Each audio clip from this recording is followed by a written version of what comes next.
His first story is The Weaver and the Silent Sky. High in the ancient Andes, the world sang with vibrant, living color. In a stone hut, the weaver Maita worked at his great loom. His tapestries held the stories of the mountain, the river, the condor. But Maita dreamed of a greater work. He sought to capture dawn itself. He gathered threads dyed with rare flowers, crushed gemstones, and twilight. For years, he wove in secret. The cloth began to shimmer with its own light. On the day he finished, he held it aloft. It rivaled the true sunrise. From the highest clouds, the Huari, gods of mist and sound, watched. They saw not beauty, but arrogance, a mortal stealing the sky's glory. Their fury was silent and absolute. They opened their mouths of mist, and they drank. They drank all the sound from the world. The song of birds vanished. The roar of rivers fell silent. The wind carried no whisper. The world was wrapped in a terrible quiet. Maida dropped to his knees, his great achievement now meaningless. In the depth of his despair, an elder's remembered words came to him. To mend the sky, you must weave with a thread the gods cannot hold. Starlight, he must spin a thread from the light of the unmoving stars. For 7 nights, he sat on the highest peak, his spindle raised. On the 7th night, a single strand of silver light descended. With his final strength, he returned to his loom in the silent tapestry. He took the thread of starlight. He wove one last shimmering line. Where the thread passed, color and sound vibrated back into being. A single bird chirped, then 1,000. The river roared once more. The Huari, their punishment broken, dissolved back into the gentle mist. Maida's tapestry hum forever in his hut, a bridge between earth and sky. And he taught his people true creation humbles itself before the world. It does not steal, but borrows, and must always give something back. So listen, on a clear Andean night, to the wind in the high passes. You might just hear the whisper of a thread spinning through the darkness. The weaver's lesson, echoing between the earth and the silent sky. Second story, The Man Who Married a Tsunami. In a coastal village of ancient Japan, a humble fisherman named Kaido lived in awe of the sea.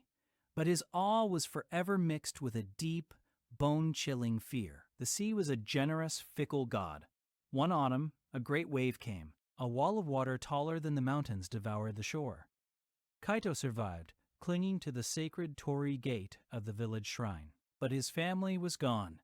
The villagers rebuilt, their fear of the ocean now a cold, silent companion. But not Kaito. Grief did not turn to hatred in his heart. Instead, it turned to a strange, defiant understanding. "You are not a monster," he whispered to the waves. "You are a force, and I will not fear my grief." He went into the mountains. For a year and a day he cut the sacred cypress trees. He built not a fishing boat, but a wedding boat, adorned with charms, painted with ocean spirits. The villagers watched in silent horror. They believed he had gone mad with sorrow. On the day of the year's worst storm, he launched his boat. He sailed not away from the dark horizon, but directly into its heart. Into the place where the wind screams and the waves are born. At the storm's furious peak he stood. And he asked his question to the roaring void. "Great tsunami, soul of the deep, I offer no fear, no sacrifice. I offer myself. Be my bride." The wave did not crash. It paused. A curl of water, taller than any temple, hung in the air. And within the wave, a form appeared, a woman of flowing water and shifting light. She reached out a hand of swirling current. Kaito, with a smile of peace, reached back. The wave closed around him gently, like an embrace. The boat was left behind, empty. The storm vanished. An unnatural calm settled over the sea. The villagers saw only the empty boat. They rowed out expecting to find a body.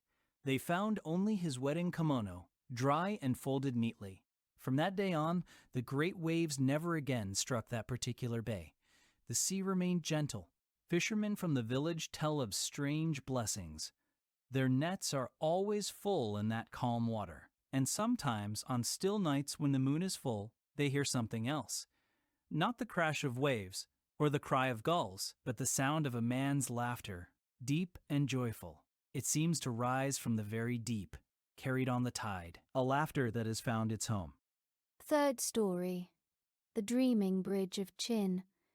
In the misty river valleys of ancient China, an impossible command was given. The first emperor demanded a bridge here, a symbol of his unbreakable will.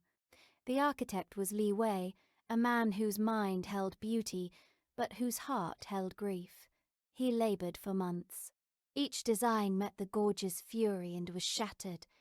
One night, in deepest despair, the waters of the gorge grew still and luminous. From the light emerged the river dragon, a spirit of ancient stone and current. "Little builder," it spoke, its voice like grinding boulders and flowing streams. "I know the secret of the stone.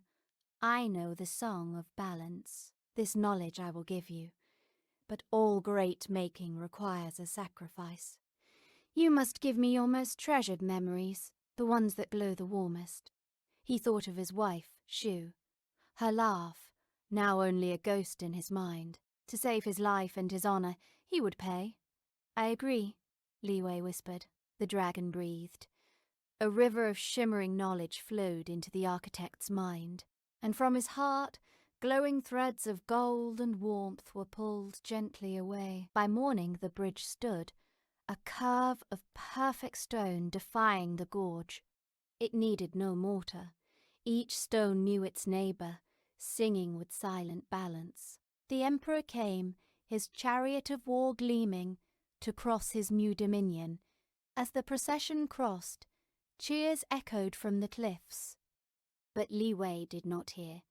He felt the stone's perfect song. But he felt nothing else. A woman in the crowd waved, her eyes familiar.